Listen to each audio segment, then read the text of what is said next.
Welcome to the Key to All Things Real Estate podcast, your top source for everything you need to know about the Tennessee real estate market. I'm Crystal Gray, your host and Nashville-based super realtor, and I'm excited to have you with us today. Each week, I sit down with real estate professionals, industry experts, and people just like you to explore the latest trends, share valuable insights, and offer practical tips to help you buy, sell, and invest with confidence. Whether you're a first-time home buyer, an experienced investor, or just curious about the local market, this podcast is your one-stop shop for all things real estate in Tennessee. We're proudly sponsored by the Classic Key Real Estate School, where we believe in empowering you with knowledge and skills to make the best real estate decisions. So grab you a cup of coffee, get comfortable, and let's unlock the doors to your real estate success together. Are you ready?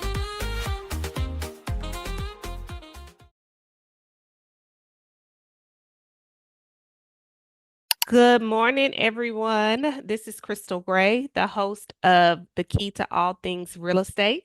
This morning, I have Shawn Wright joining us. He is a realtor here in Murfreesboro, Tennessee. Shawn has been in real estate for over 22 years, so he has tons of experience working with clients and basically navigating the real estate market, right? Because we know that it's been difficult. We have many challenges, but here he is 22 years in. And so we'll talk to Shawn this morning to get any tips, tricks, suggestions, and maybe just some valuable market knowledge about the Murfreesboro, Tennessee market. So again, we have Shawn Wright. Thank you for joining us this morning. You're doing pretty good. I am great. And thanks, Crystal, for having me. Awesome. Awesome. So I am looking forward to this podcast. I know we had tried to have you on a while ago, but for some reason it didn't quite work out. So thanks for bearing with us. And we got you here this morning. I mentioned you've been in real estate for 22 years. What made you get into real estate? How did your career take off? So my family's been in real estate since the 70s, and I was a salesperson for Sears selling hardware in high school. And I was winning national awards for sales in high school working for Sears. I said, hey, I want a bigger challenge. I'm going to sell real estate. And I was in college getting my bachelor's degree. And I said, hey, I'm going to go get a real estate license while I'm finishing school. And I've got a couple of degrees since and had been in real estate ever since. Oh, wow. Wow. That's awesome. So did you ever do anything with the other degrees that you got? I've got a master's in finance that I use. I mean, I probably know the lending world better than any other realtor on the planet that's not a lender also. And what's the key to real estate? Know how to get people money that want to spend money. So There you it, go. it comes in handy.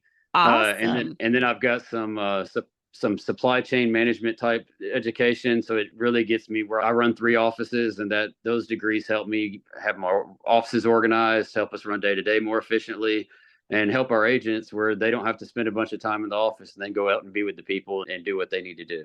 That is awesome. So are you a broker at I am a Century bro- 21? I'm a broker owner. Yes. Oh, awesome. Okay, so you have your own Century 21 franchise. That is awesome. Yes. I too am a broker owner with Classic Key Realty, but about Okay. a little over a year ago, I moved my branch to EXP. So now it's Classic Key Realty brokered by EXP, and kind of just like you said, making those tools available for the agents because it's not like it used to be, right? Where everybody's in the office for a sales meeting and That's right. all of those things. It's just we're in a different world now, so you A got whole to new stay on world. top of it. Awesome. Well, that is good to hear. So, how about you tell us a little bit about your philosophy for how you put your clients first, or how do you introduce the real estate world to them and navigate through transactions with them? So everything to do with my business is client focused. I want to shoot for that 5-star customer service, whether it's on the sales side or the buyer side. I want to go over and above that concierge, Ritz Carlton, Nordstrom type of concierge service. I don't worry about my production because if you take care of your customers enough, your production is going to take care of itself.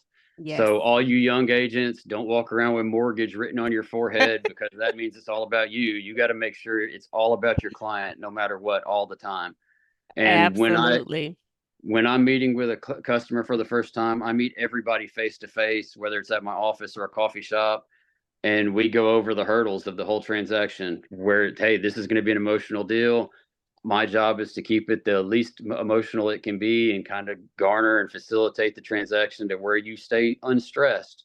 And so that's my face-to-face meeting with a buyer. Like I said, office or coffee shop. With a seller, we'll just meet at the dining room table. But we're going through all the hurdles, why real estate agents get paid, why we're doing what we do. And we're not just in it for commission check. We're in it to help them. We want them to be customers for life.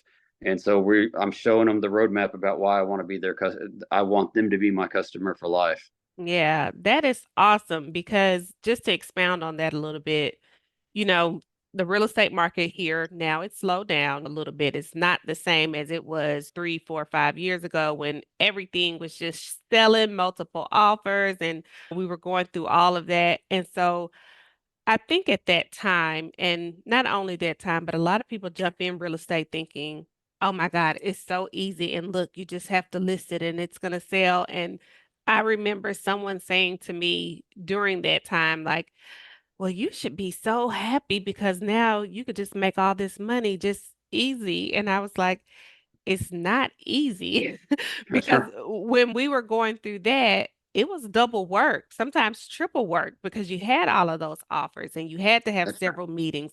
So, just for those who are not in the industry, they're on the outside looking in. I think sometimes that's why those type of realtors got into the market, but now what we're going through, we're kind of seeing those type of realtors transition back out of the That's right. Well, market. everybody gets into the real estate industry because they think it's a get rich quick scheme. Every successful real estate driving a Cadillac and living in a big house. But what they don't understand is 70% of realtors live below the poverty line. So yeah, your upper 30% may drive a Cadillac and live in a big house, but 70% of them are in a food line somewhere trying to figure out how they're going to eat. So it's kind of a misnomer. They're going, wow, all these realtors are driving nice cars and living in big houses and going on vacations. But what they don't realize is those people are also working 70, 80 hours a week. They're taking care of their clients. They're going over and above. And these people jumping in are going, oh, well, I'm getting into real estate so I can have a work environment that's workable around my schedule and I want to do it when I want to do it. That's not how real estate works. You work around real estate when you need to work around it. That's So right. it's a misnomer. Everybody jumps in thinking they're going to make $1 million the first year. That's just not realistic. Yeah, absolutely. And two, to touch on when you're talking about, you keep your clients first and you worry about yourself and your commission last. I know over the past year or two, I sat down with some clients and realistically, it just wasn't really a good time for them to sell and to do what they were trying to do. And I told them that, and they were just like, you're the first realtor I've ever spoke with who is basically saying pause. That's right. Pause for a little while because yes, houses are more expensive. The market continues to go up, but if you're selling, where are you going to go? Most That's right. most sellers these days, they can't afford to upgrade because if they're in a small house and they want a bigger house, well, now your small house costs just as much as a Yeah. big house. So if you want bigger, you gotta, you have to have just a lot more money. So I think just being completely transparent with our clients and navigating this market, even if, yeah, that means I'm not going to be able to list something soon, those people are going to definitely come back to you because you A- were honest with them and you were absolutely. transparent. And like you said, your commissions will take care of itself when you take care of the people that you're working for. That So, that's right. yep, that's And really, awesome. every deal you do should lead you to 7 to 13 deals on the backside of it.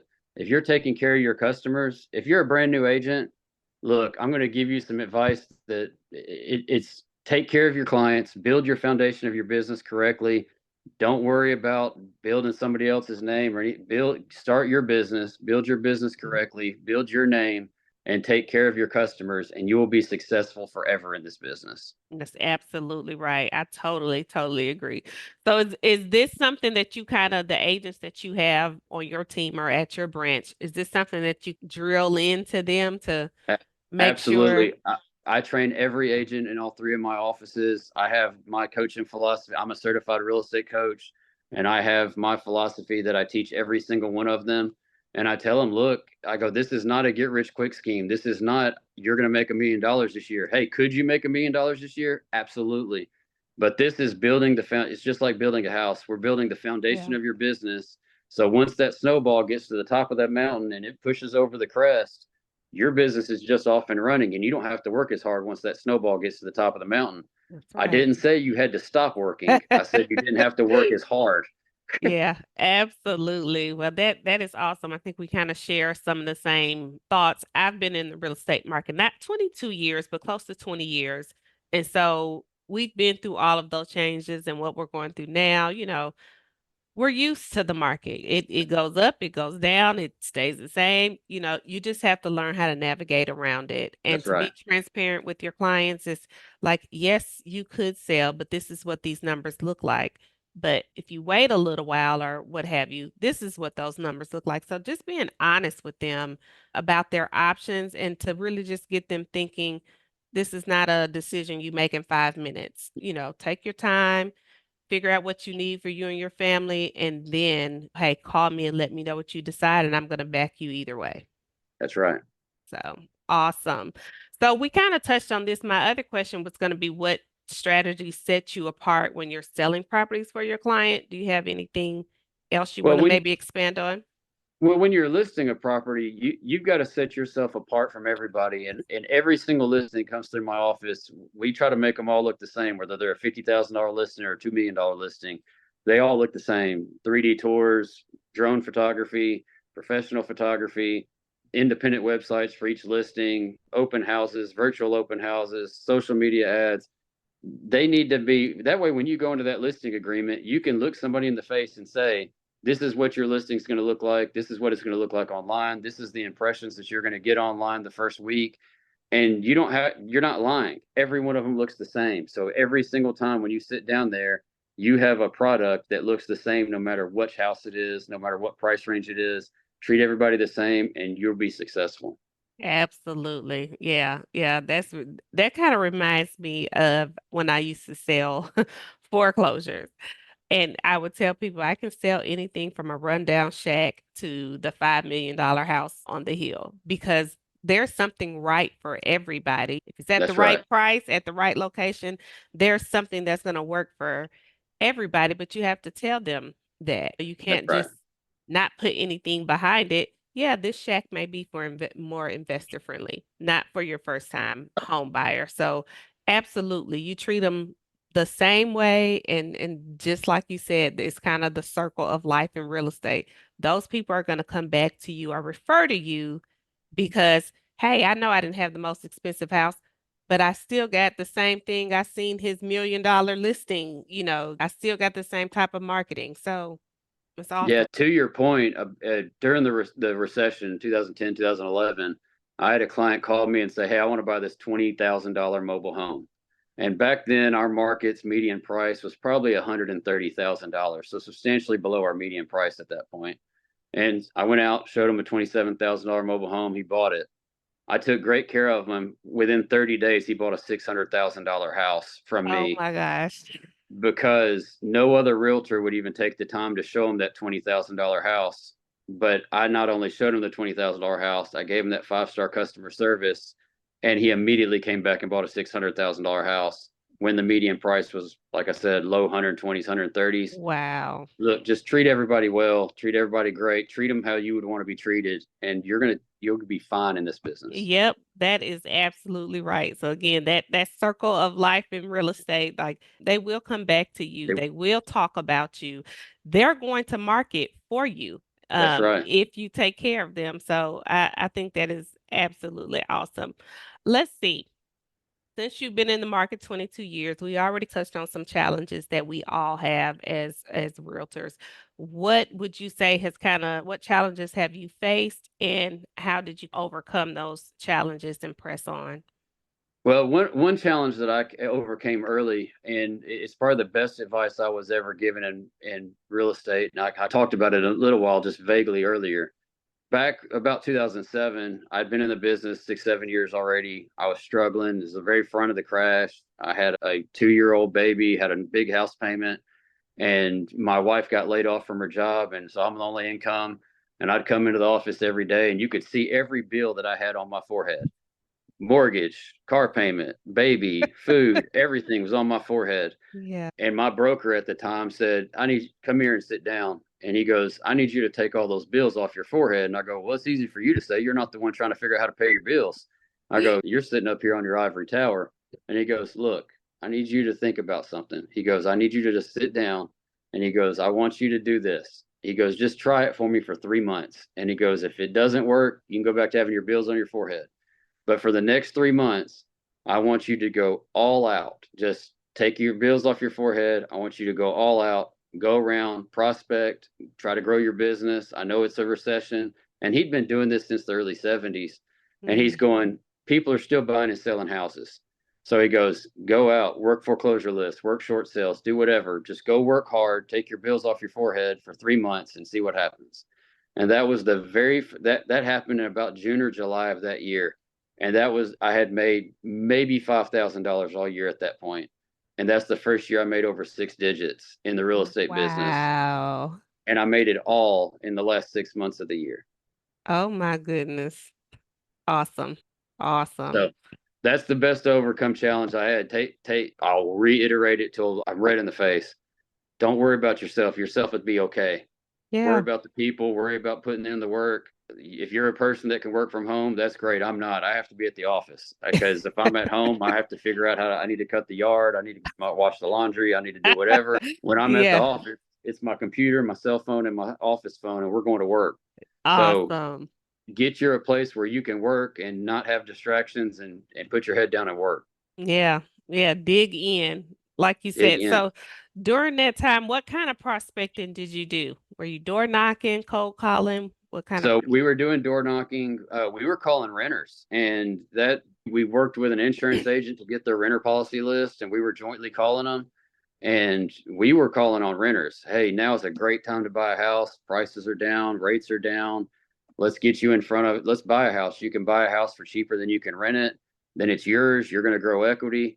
And in my area, where the nationwide average was down about 33-34%, my area only dropped about 17%, and we recovered almost immediately. Oh, wow. So we took a very quick dip and came right back up, and there were people making $100,000 overnight just with equity. And so we were just turning whoever we could turn, whether we turning a renter into a buyer. If you Yeah. had a short sale and you were upside down, let's get you taken care of on a short sale. Back before there were regulations, when short sales were taking 8 or 9 months, Yeah. just doing what we could do. And I tell my agents all the time, don't get so typecast that I'm a buyer's agent or I'm a seller's agent or I'm a residential agent or I'm a commercial agent.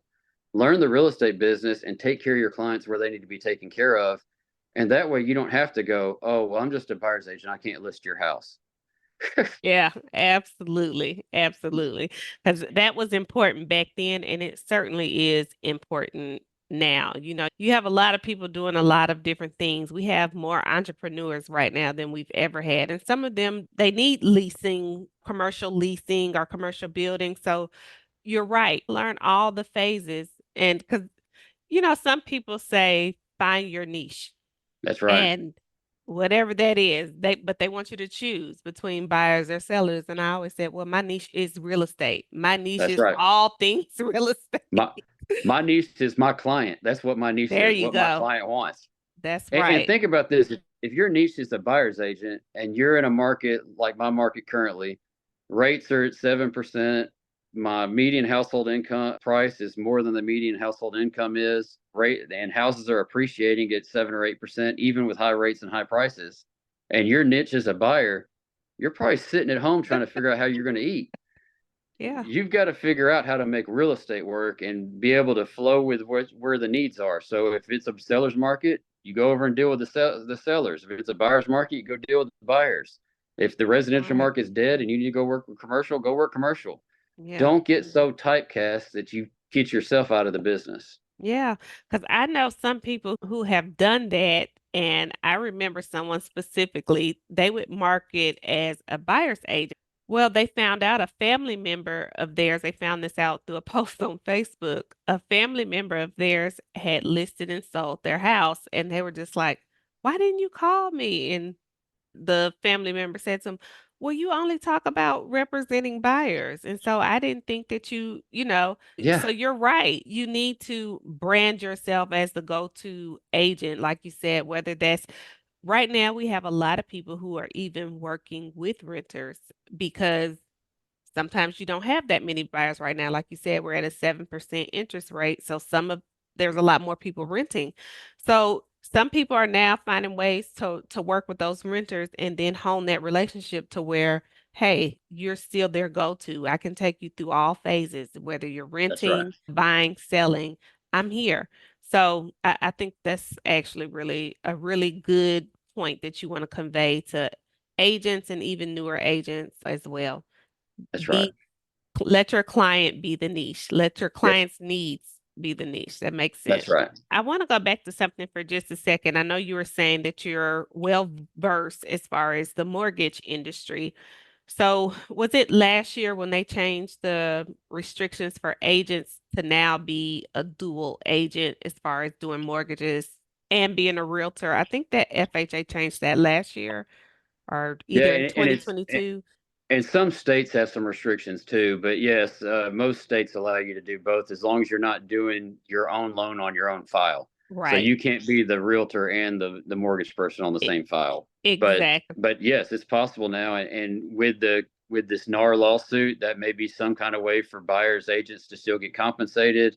So it's a great thing to at least look at is going, hey, I may not get paid as a realtor, but at least I get paid as a mortgage lender. Yeah. So that's something to for everybody to kind of consider nowadays is, hey, is this something I should look at? Yeah, absolutely. And I know it's legal here in Tennessee from what I know, but I know That's some right. brokerages are just not, they may not want their agents doing it, compliance reasons. And I get it, but I was talking to a friend and I'm like, well, if that's the case, get you a circle of realtors and you all do each other's, you That's know, right. deals and just keep it in your own little community and pass the leads back and forth so that either way, everybody is kind of getting something. I think it's a great idea, especially for a team, That's right. if they had something like that. So, like you said, right now we got to think outside the That's box right. as Think to outside the box. how can we add, and it may not be additional income, it may be income for some while they're waiting on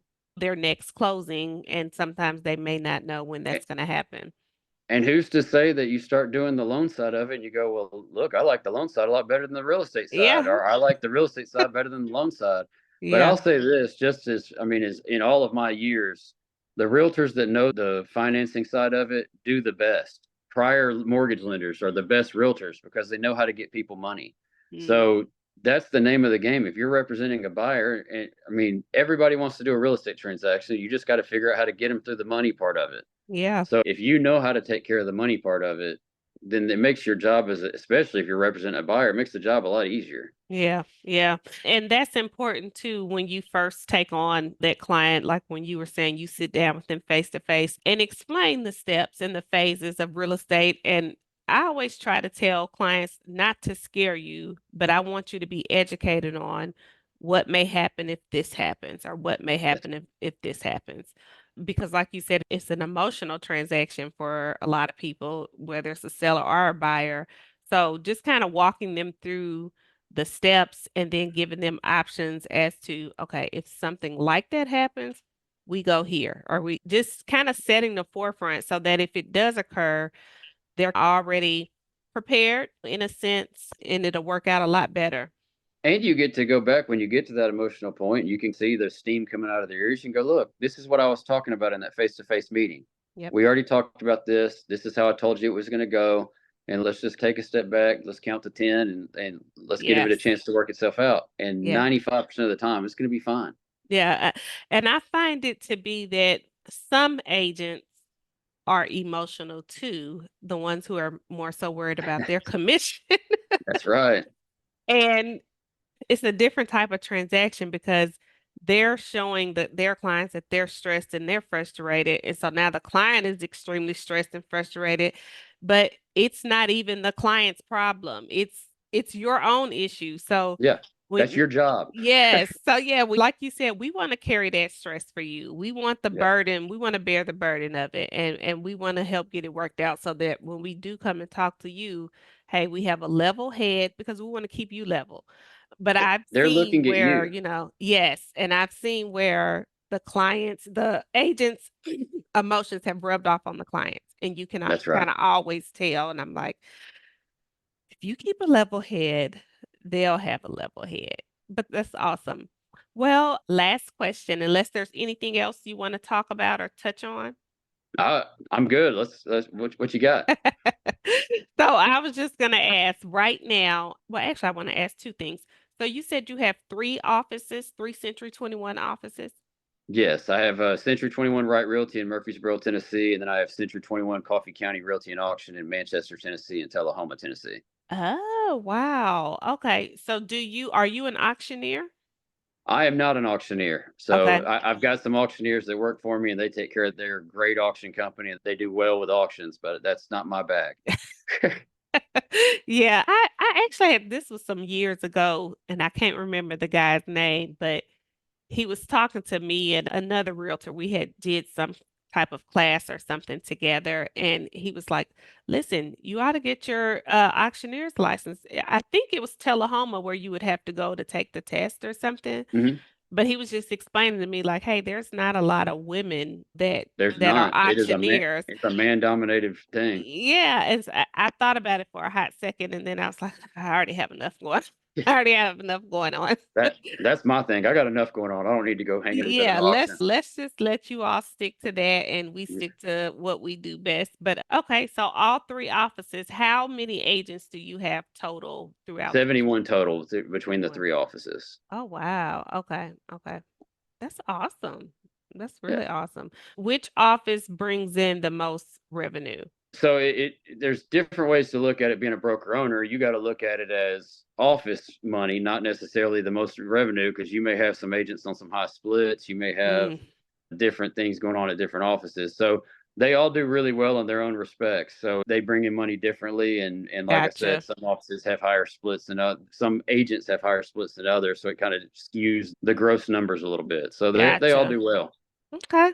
Well, you're to be commended right now in this market to still have your three offices and 71 agents. That's really awesome. So, just the last question. Is there anything else that you want to promote, book, product, event that you have coming up? So, book wise, if you're a broker owner, go get the fish book. It's about 45 pages long. It talks about the Seattle fish market, Pikes Peak Fish Market in Seattle, Washington. And it talks Oh, about creating a fun workplace and how nasty of a place a fishmonger is. But this guy made it fun, and now it's a premier location in Seattle. So, if you're an entrepreneur, if you're a business owner, it's a must read book for anybody. So, it tells you how to create that workplace. Look, I don't lose agents that I don't want to lose because gotcha. we try to create a good culture. We try to keep a good workplace. We try to have fun. We try to get out in the community. And it's hard for a real estate company to say you don't lose agents that you don't want to lose. But we've got a good track record of that because we always are doing, it's like a family atmosphere. We're always Hmm. having fun. That's So awesome. that's a book everybody needs to read. Okay, cool. And say the name of it one more time. The Fish Book. The fish book. Okay. Like I said, it's like 45 pages. You can read it in an hour. It's spectacular. Awesome. Awesome. Okay. Do you want to give your social media out, your Sure. website? Go ahead. I'm so ShawnWright.realtor is my website. You can find me on TikTok, Instagram, Facebook, LinkedIn, Pinterest, all the above. And most of my taglines are the Murfreesboro Realtor. So if you type Murfreesboro Realtor in Google, you'll find all of my stuff. Awesome. Thank you so much for joining us today, Sean. We really appreciate it. We had a great conversation. It just easily flowed. I think you touched on a lot of things that helps new agents and existing agents, as well as maybe some clients who are thinking about doing something right now, but they're not sure if it's the right time or not. So a lot of good info, a lot of great advice, and I enjoyed this conversation. So we will sign off on this episode, guys. But again, Sean, we thank you so much for being with us this morning. Thank you. You have a great day. You too.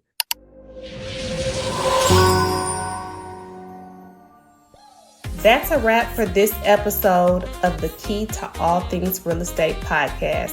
Thank you so much for joining me, your host, Crystal Gray. I hope you found our discussion insightful, valuable for your real estate journey. And a big thank you to our sponsor, the Classic Key Real Estate School, for making this podcast possible. If you'd like to dive deeper into real estate topics or get your real estate license, or if you need continuing education credits, check them out for expert guidance and resources.